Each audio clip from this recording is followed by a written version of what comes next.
সরকারি নির্ধারিত মূল্য নিয়ে পঞ্চম থেকে দ্বাদশ শ্রেণী পর্যন্ত ভর্তি প্রক্রিয়া শুরু করল বর্ধমান সিএমএস হাই স্কুল, যেখানে রাজ্য সরকারের নির্ধারিত মূল্যের অধিক অর্থ নিয়ে সরকারি বিশ্ববিদ্যালয়ে ভর্তির অভিযোগ ওঠে অন্যান্য সরকারি স্কুলের বিরুদ্ধে। আর সেখানে দাঁড়িয়ে সরকারি নির্ধারিত 240 টাকা নিয়ে পঞ্চম থেকে দ্বাদশ শ্রেণী পর্যন্ত ভর্তি করছে বর্ধমান সিএমএস। গতকাল থেকে শুরু হয়েছে পঞ্চম শ্রেণীর ভর্তি প্রক্রিয়া, চলবে আগামীকাল পর্যন্ত। বর্ধমান সিএমএস হাই স্কুলের সহকারী প্রধান শিক্ষক তথা টিআইসি গদাধর হাজরা বলেন, সরকারি নির্ধারিত 240 টাকা ফিজ নিয়ে পঞ্চম থেকে দ্বাদশ শ্রেণীর পড়ুয়াদের ভর্তি প্রক্রিয়া শুরু করা হয়েছে। গতকাল থেকে শুরু হয়েছে পঞ্চম শ্রেণীতে ভর্তি প্রক্রিয়া, চলবে আগামীকাল পর্যন্ত। সহকারী শিক্ষক বলেন, পঞ্চম শ্রেণীর দুটি ক্লাসে 85 জন করে 170 জন ছাত্রদের ভর্তি করা হবে।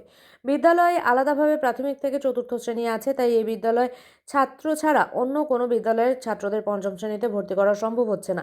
অন্যান্য ক্লাসের জন্য স্কুল বোর্ডের আলোচনা অনুযায়ী ভর্তি করা হবে। শুধু তাই নয়, বিদ্যালয়ের সকল ছাত্রদের শিক্ষায় আরও উৎসাহিত করতে এই বছর নবীন বরণ উৎসবও করা হবে। বর্ধমানের রাজা মহন্তচন্দ্রের সহায়তায় 1834 খ্রিস্টাব্দে বর্ধমানের বিসি রোড এলাকায় স্থাপিত হয় বর্ধমান সিএমএস হাই স্কুল। প্রায় 191 বছর ধরে সুনামের সাথে মাথা উঁচু করে শিক্ষা প্রতিষ্ঠানকে চালিয়ে যাচ্ছে বিদ্যালয়ের সকল শিক্ষক শিক্ষিকারা। বর্ধমান সিএমএস হাই স্কুল থেকে মাধ্যমিক উচ্চ মাধ্যমিকেও সফলতা অর্জন করে চলেছে। আগামী দিনেও এই বিদ্যালয় আরও সুনামের সাথে মাথা উঁচু করে থাকবে বলে জানান বিদ্যালয়ের শিক্ষকরা। তবে সরকারি নিয়ম মেনে 240 টাকা দিয়ে ছাত্রদের ভর্তি করাতে পেরে খুশি অভিভাবকরা। কোথায় এসেছেন? আমার স্কুলে এসে ছেলেকে ভর্তি করতে। কোন স্কুলে? এটা সিএমএস হাই স্কুল। ছেলেকে আগে এখানে পড়তো? হ্যাঁ, প্রাইমারিতে পড়তো। কোন ক্লাসে ভর্তি করলেন? 5-এ ভর্তি করলাম। কত চার্জ নিয়ে? 240। বেশি কিছু চেয়েছেন? না, এখানে স্যারদের ব্যবহারটা খুবই ভালো। এর আগে তো অনেক সময় অভিযোগ এসেছিল যে অন্যান্য স্কুলগুলো বেশি পয়সা নেয়। না, সেক্ষেত্রে কি এরকম কোনো না। কি দিল? বই খাতা? হ্যাঁ, বই খাতা 4টে বই দিয়েছে, 4টে খাতা দিয়েছে, 7টা বই দিয়েছে। সরকারি জায়গায় নিয়ম আছে সেটাই দিল তো? হ্যাঁ। কি নাম আপনার? আমার নাম সেলিনা বেগম। ছেলের নাম? কি নায়ক। একই প্রিমিসেসের আন্ডারে যে দুটো স্কুল রয়েছে, একটা প্রাইমারি ডে এবং মর্নিং কেজি সেকশন, তো ওরা দিয়েছে প্রাইমারি ডে দিয়েছে 157 স্টুডেন্ট, আর এইখানে দিয়েছে 96টা। ফলে অলরেডি আমাদের প্রত্যেকটা সেকশনে 84 করে দাঁড়িয়ে আছে টোটালটা।